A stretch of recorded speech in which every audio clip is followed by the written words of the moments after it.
Hello, today I'm going to talk about knitting, crocheting, spinning, a little bit of a shop update, and some other fun things.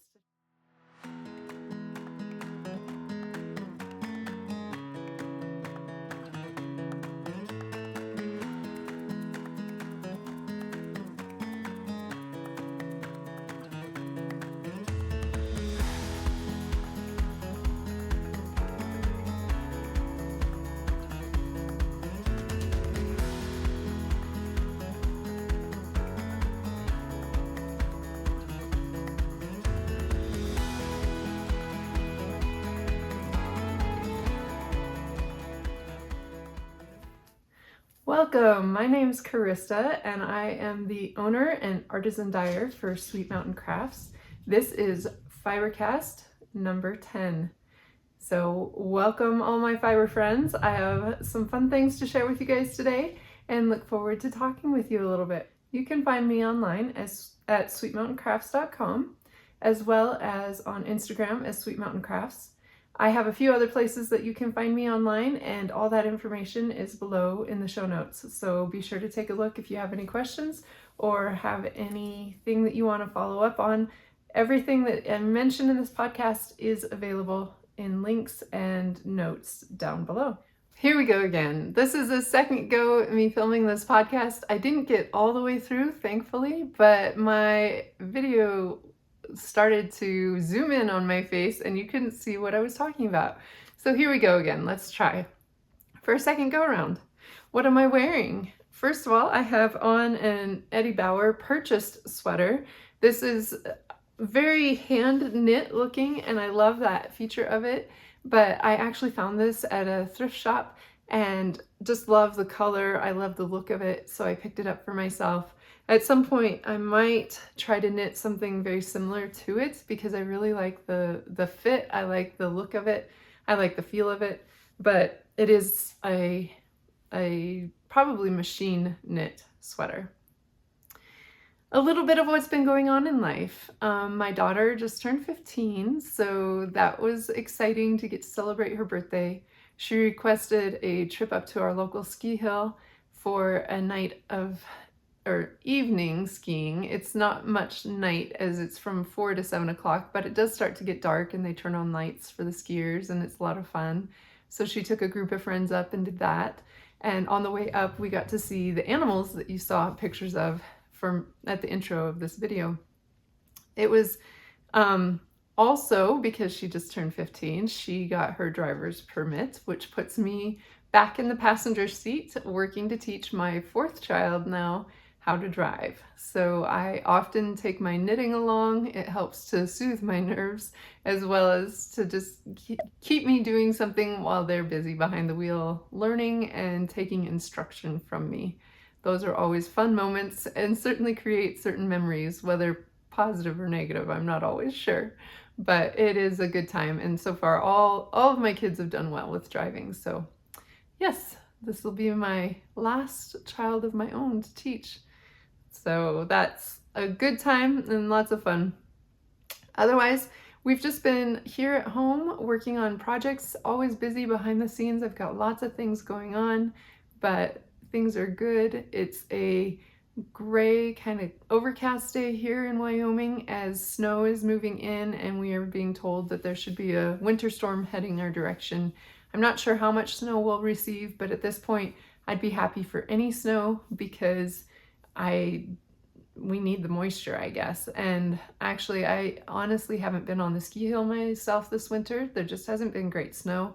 So I'd love for there to be a good dump of snow and maybe get out on the hill, as well as just, like I say, the moisture for our fields and crops and everything. We need some snow. Keeping me accountable. What have I been working on? First of all, my brioche adventure, I just want to mention briefly, has not seen any work recently, so I didn't bring that to share today. I will be putting that back on the needles here soon. I had to borrow the cable from that project for another project. So now that that project is complete, I will be able to get back to my brioche adventure shawl. My hope is to have that finished by the end of March, and you guys can certainly help keep me accountable that maybe I will make that happen. Another thing that I've been having fun working on is being held in my wax canvas slope style bag here. This is the Frothy Pullover for my daughter. I've just barely gotten going on the body of the sweater. This is a bottom up knit, and you can see I've just finished the ribbing at the bottom of the sweater and a little bit of the textured section going up the bottom of the body. This is being knit on, let's see, I'm using threes, yes, a 3.25 millimeter needle. Chiaogu red lace needle is my go-to circular needle, and this is a US 3. This is one needle size down from what the pattern calls for, because the pattern is sized for adult women, and based off the sizes they gave, I figured that the smallest size might be a little bit big for my daughter, but by knitting a needle size down, the hope is that it'll be a little bit large, a little bit roomy, but give her room to grow into it, and yet not overwhelming her either. I'm knitting it with Sweet Mountain Yarn Slope Sock in the Lush Woodbine colorway.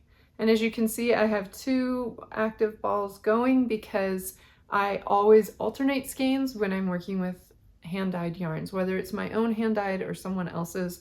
I have seen the results of not doing that, and that's not an interest of mine, especially on something like a sweater where you want a uniformity throughout. The next project that I've been having a lot of fun with is my crochet rippled blankets. This is the Granny Ripple blanket, a free pattern online. At least on the last podcast when I had shared about it, I had just barely done the foundation chain and not even completed a full row of stitches. So now you can see I've made quite a bit of progress. This is about, let's see, a 5 foot maybe. Yeah, roughly a 5 foot width, maybe more like 5.5 feet. But it is such a fun project. Oh my, this is an addicting one for sure. It's a simple repeat. The granny stitch used for this is just a very simple repeat. It creates that ripple effect in it with just the manner in which the stitches are set. Don't mind my ends here that need to be woven in. But I think the thing that I'm loving so much about this is because of the yarns that I'm using. So let me tell you what is going in this project. First, as my base yarn, the white is Caron Simply Soft. This is just in their white, basic white colorway. This is an acrylic yarn that is super, super soft. It has a little bit of a halo to it, but because it's acrylic, it will wash and dry well, which I really prefer for a blanket. And that is my base. That's the yarn that is kind of the primary yarn and the one that gives it the white look. And then my colors all come from this magic knot ball. And the thing that's fun about this magic knot ball, and is truly magic, is that with the way that I wound the ball, the yarn that I'm working from, I'm doing a center pole ball, is coming from the inside, and I can't see that color. So the fun of crocheting this is that as I go, I get to a point where I am enjoying seeing the colors come out, but then I'm anxious to see the next color and what the next color will be. So I find myself wanting to crochet more to see what the next color is going to look like. And I wound this ball probably about 4 months ago, so I don't really remember the colors that I put into it. I know a little bit of what I had done, and I do remember that I tried to put the colors in a manner in which the colors next to each other were either complementary or had maybe a similar tone or hue in them. But aside from that, I don't really remember. So it is really fun to be crocheting and looking for that next color to come out. I love the combination of using yarns held double, where there's a solid color that's going to go through the whole project, and then a shift of colors that's with the specialty yarn, the hand-dyed yarns, along with it, just because it makes for a fun project, but it still makes for enough of a consistency, I guess, that if this were to be laid out on a couch or a chair, it can be enjoyed without feeling like it's just these huge wild pops of color. The white gives it a consistency that is really nice. The yarns are all a superwash fingering weight yarn. Some of them are dyed by me, some of them are dyed by someone else. Some of them are 10 gram minis, some are 20, some are less than that. They're smaller scraps than that. I would say that there's probably not a single scrap in here that's probably under about 2 feet, somewhere in there. But overall, the whole ball weighed 218 grams at the time that I completed it. So I found that that made a really nice size ball to be able to work with. I'm curious how far this is gonna go in my blanket project. If I get to a point that I feel like there's not enough, I've got plenty more scrap stash that I can pull from, but I'm anxious to see how far this gets me. So you guys will get to keep up with me on that. I'll be adding a progress keeper for where I finished or where I've stopped today before podcasting, and then we'll see how far I get by the next podcast. Anyway, super, super fun project for sure. Woohoo! I made it. I am so excited to share this project with you guys. You've been watching me work on it. Any of you that are returning viewers have seen this on previous podcasts, but here is my Comfort Fade CARDI. And I love this project. I am so excited with how this turned out. The yarn colors are exactly as I had hoped they would be. When I originally dyed this set, I had in mind that they would be a fade set, and I really wanted to work it up to see what the fade turned out like.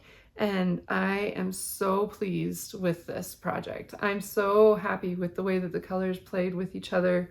I love the fade. I love the colors. They're definitely favorites of mine, and I'm just so happy with this. The sweater itself, I'll post a video here of me wearing it, is a really good fit for me. I think I did great by having done my gauge swatch and then sizing down a needle. It's a nice fit on me. It is a superwash merino with cashmere and nylon in it. The cashmere gives it a little bit of a slink, and the nylon helps to give it a little bit of elasticity, but because it's the 80% superwash merino, there is a little bit of extra give in it after washing it. So I did put this just in a soak to wash it, and then I laid it flat to dry. But at the end, when I'm working with a superwash merino, because it has a tendency to grow in a bath, what I tend to do is just at the very tail end of blocking, when it's just barely damp to the touch, like almost, you can't even tell for sure if it's still damp or if it's just cool feeling.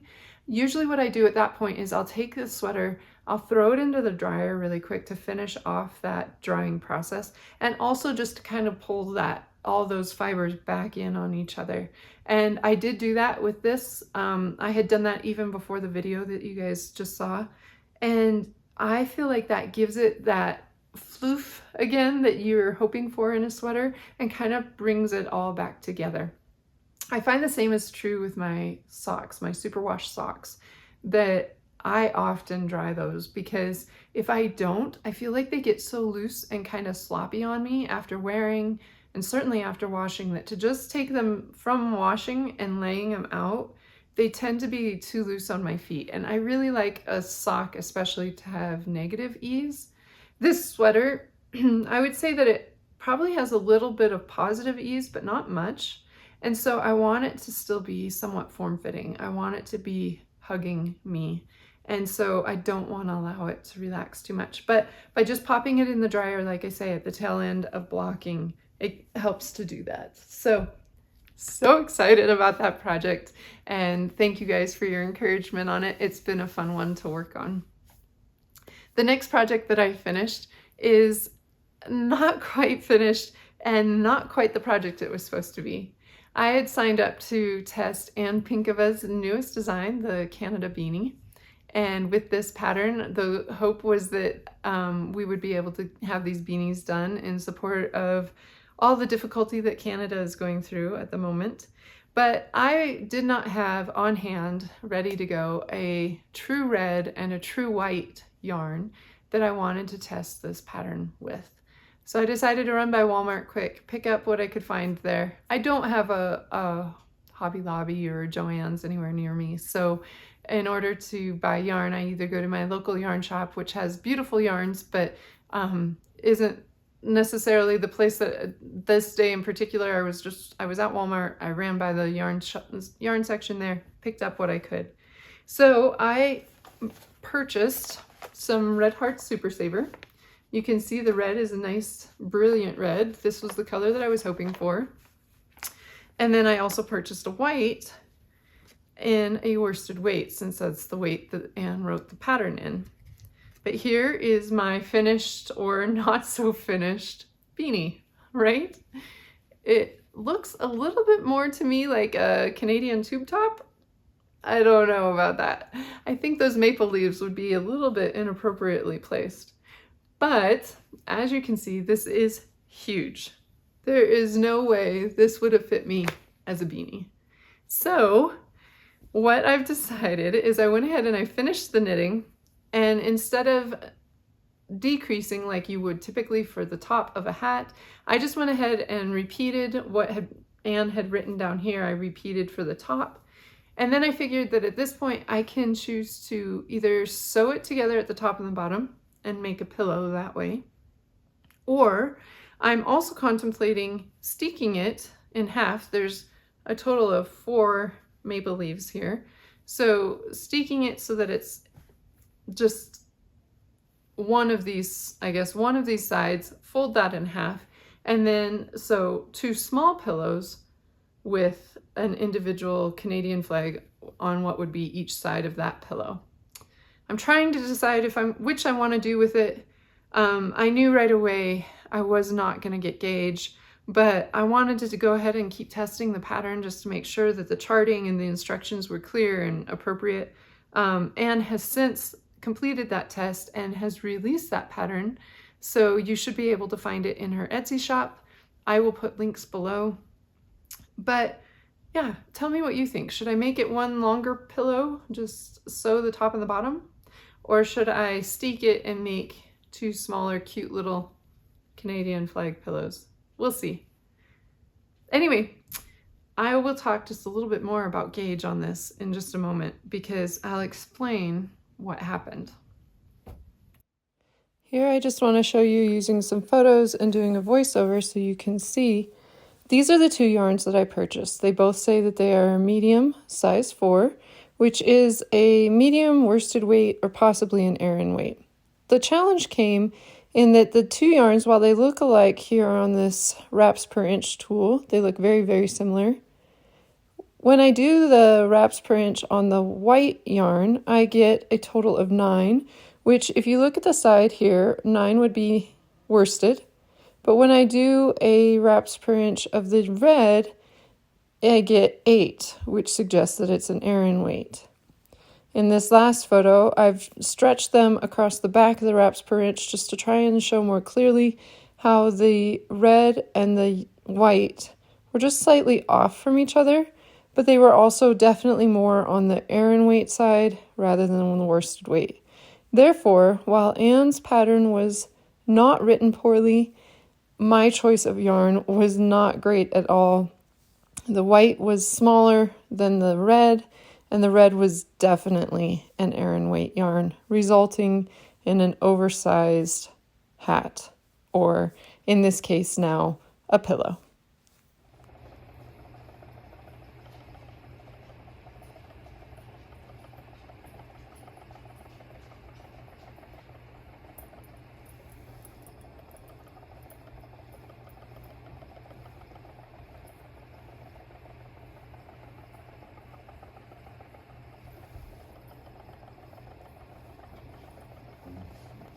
The next thing that I worked on and was so excited to get done was some spinning.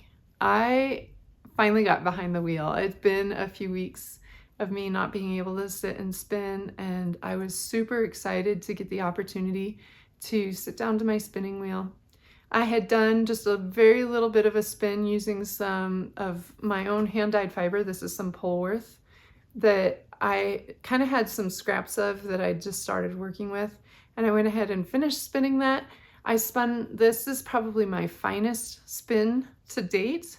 I did where it was probably, I would say throughout that it's either a, somewhere between like, I don't know. It still has thick and thin. So I would say it's somewhere between fingering to a sport weight yarn throughout. But I just had so much fun spinning it. I really just enjoyed the process on this. I'm not sure, I have no plans for it just yet, but I enjoyed the process so much that it reminded me how much I enjoy just sitting and spinning. Spinning is definitely something that I don't have huge aims to accomplish a lot with it. I don't have big projects in mind at this point with my spinning. It tends to be more of a soothing retreat for me. So at some point maybe I'll get more intentional with my spinning, but right now it is just an opportunity for me to play with fiber, to learn about fibers, to interact with working on plies and different thicknesses. And anyway, I had a lot of fun spinning this up. Next up, a semi-hand knit or finished project, not hand knit, but a finished project, is a drop stitch cowl that I made. So for this cowl, I used 2 fibers held together and also learned from this project. This is from BIGFOOT Fibers. This yarn is called Grumpy Old Troll, and I used a 100% Highland Peruvian wool held double with a mohair silk that was dyed also by BIGFOOT Fibers in the same colorway. And I made this drop stitch cowl. And if you can tell here, it just keeps going and going and going. So let me put this on for you.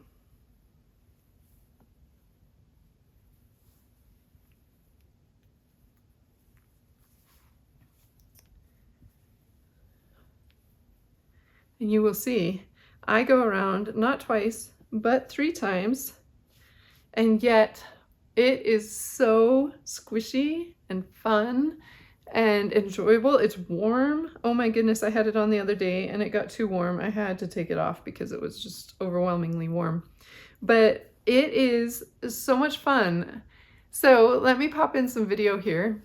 Like I said, I used mohair and the Peruvian wool held together. I made the mistake of winding those 2 together before into a cake. I took and tried to take them from the hanks that they were in and then put them into a cake. That was not necessarily the smartest thing to do. I think what I should have done in hindsight is wound one as a cake and then wound the other as a cake, and then from there put them through my knitting machine where they would be pulled together at the same time, but coming from 2 separate cakes. The problem was that sometimes they would just get a little bit off from each other and then they wouldn't feed into the knitting machine as smoothly. But as you just saw in the video, they still went through fine. I mean, it did okay. And then the way that I handled this, and this next video is going to show you, I took the finished knit piece. So it was just one continuous tube, one really long tube. I sewed the ends together, and then I started and sewed the ends together, skipping every stitch, and then I dropped the stitches. So another mistake I made by doing that was that not thinking, the mohair has a lot more length to it, and it had a tendency to want to grab onto itself. So those drop stitches didn't come out nearly as easily as I would have preferred. But in the end, I still ended up with a product that I will happily wear. It's very fitting that it's green for March, and it ended up using some yarn from my stash, which was great. So I'm really happy with the way that this turned out, even if in the process I learned a little bit and probably wouldn't do it exactly the same next time. I will include a link to a video that I used as some instruction, although I tended to make some differences on mine from what the original video calls for. And if I was going to advise anyone on this, I think the first thing I'd say is that you probably don't need to use a full 100 grams of yarn. I would probably do more like 50 grams, honestly, unless you want this kind of length. Now, I love this one. It's super cozy, super comfy, and it will get lots of wear, but I will do it a little different in the future if I choose to make another one. With that, let's talk about green. So March is a month in which we all kind of think of green as we think of St. Patrick's Day. And I am hoping to have a shop update this weekend. I'm filming this on Friday, March 4th. It will possibly not be completely uploaded until March 5th, but I am going to be offering for the remainder of the month of March, from the 5th until the 31st of March, a free shipping code. So I'll be popping that code down below. You'll also see this on Instagram. But one thing that I was thinking of the other day is that free has two E's in it. Green has two E's in it. It seems like we should get something free during this month in which we all enjoy green so much. So I was thinking free shipping sounds like a great opportunity. So if you're so inclined to want to add to your stash from some of the products in my shop, the way that this code works is find something green in my shop to include with your purchase, add free green to the codes, and you will receive free shipping. With that, there will be all kinds of yarns. I have some solid colored skeins of yarns that would be available to purchase. I also have some skeins that have just pops of green in them. It does not have to be any particular shade of green. It's just anything that happens to be green. Feel free to pick that up and add it to your cart with a little bit of something else if you'd like. And yes, use that code to get some free shipping in my shop this month.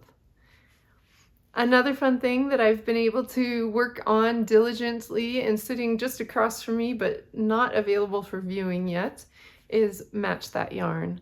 This is a game that I had begun in October, and I was so excited about this game.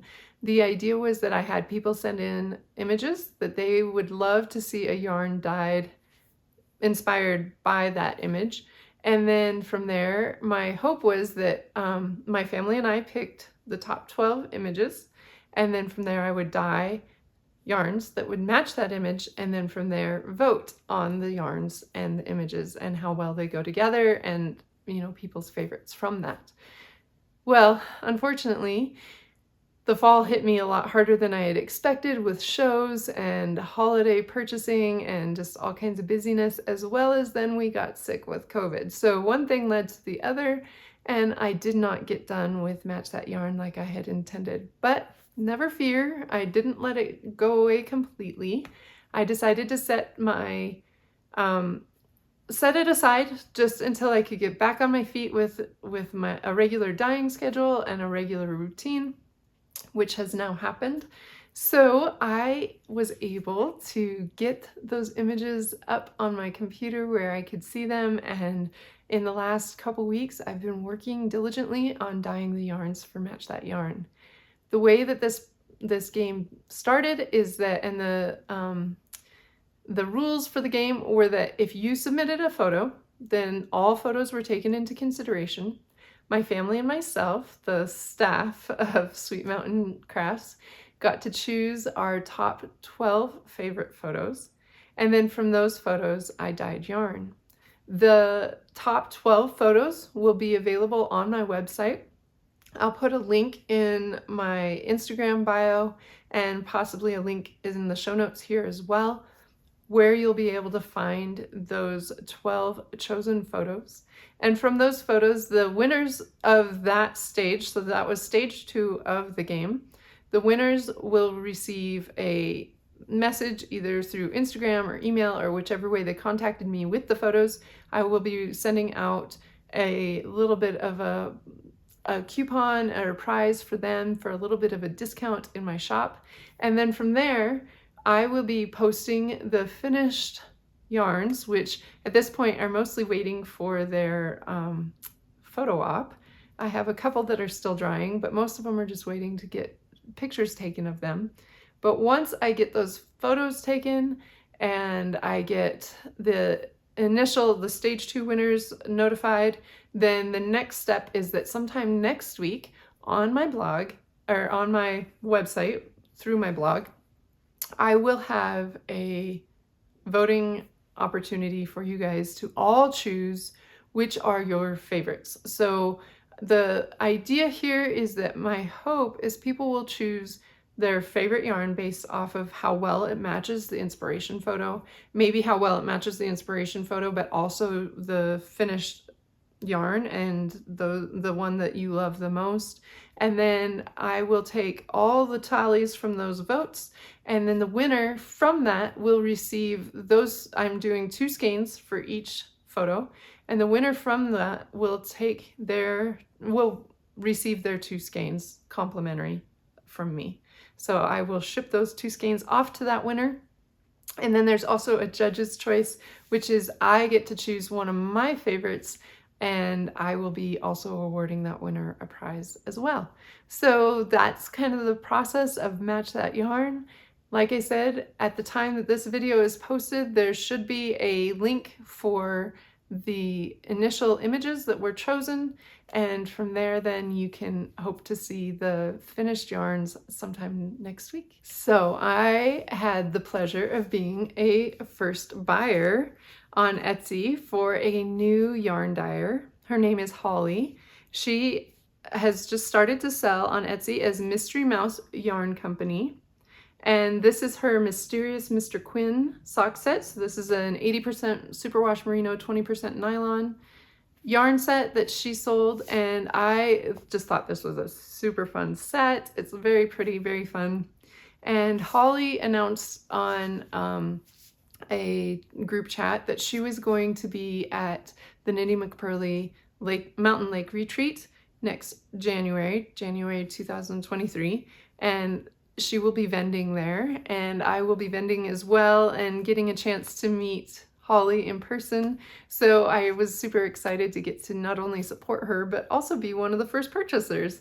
That was a fun treat, and just, yeah, she's got some beautiful yarns up. Make sure to check her out. Again, the link will be in the show notes below, but this is the only stash I've added to my acquisitions recently, and I am excited because with finishing my sweater and finishing this drop stitch cowl that I did, and then working also on this blanket, I have actually not added much to stash, and can say that I honestly have used more stash than I've purchased in the last little bit. That does put me, let's see if I can find my tallies here. I'm still ahead. Oh, and I haven't put in my final total for the drop stitch cowl just yet, but if I look at my tallies, I still have more acquisitions since the beginning of the year than I have used, but that's okay. I'm okay with that. The way that I'm doing the sticker method might not make sense to everybody, but the idea here is that if it comes, like if I complete something, I take a sticker from here and put it down here. Excuse me. Yes. If I complete something, it comes from here down here. If I add to stash, I'll just take a sticker back from here and put it up here. And the goal is to have more stickers down here than up here by the end of the year.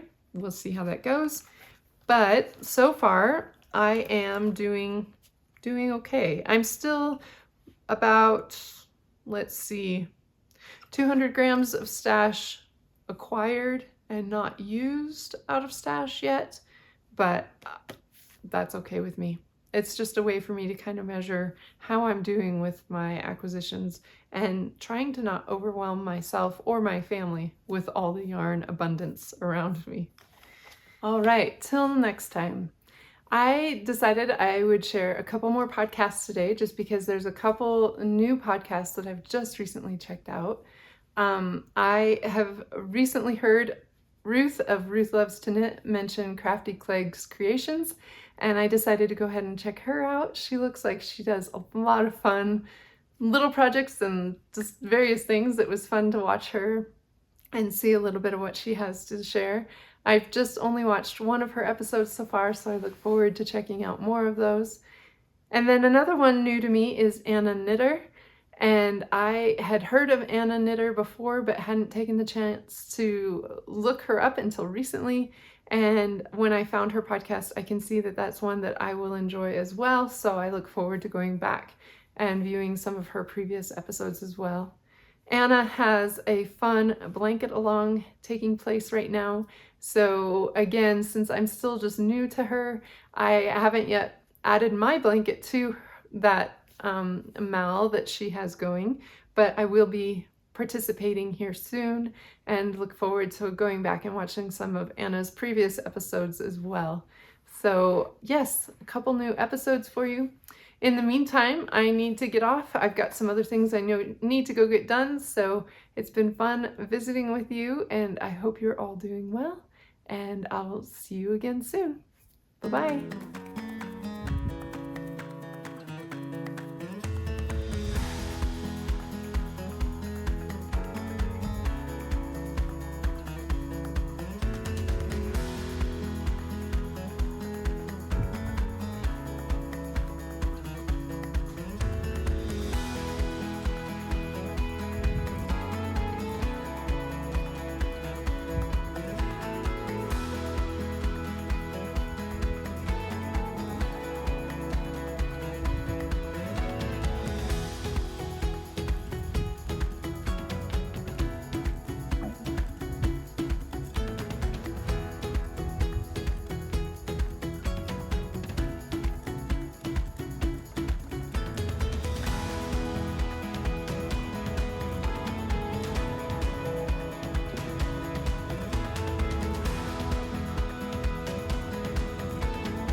Hey, Jet.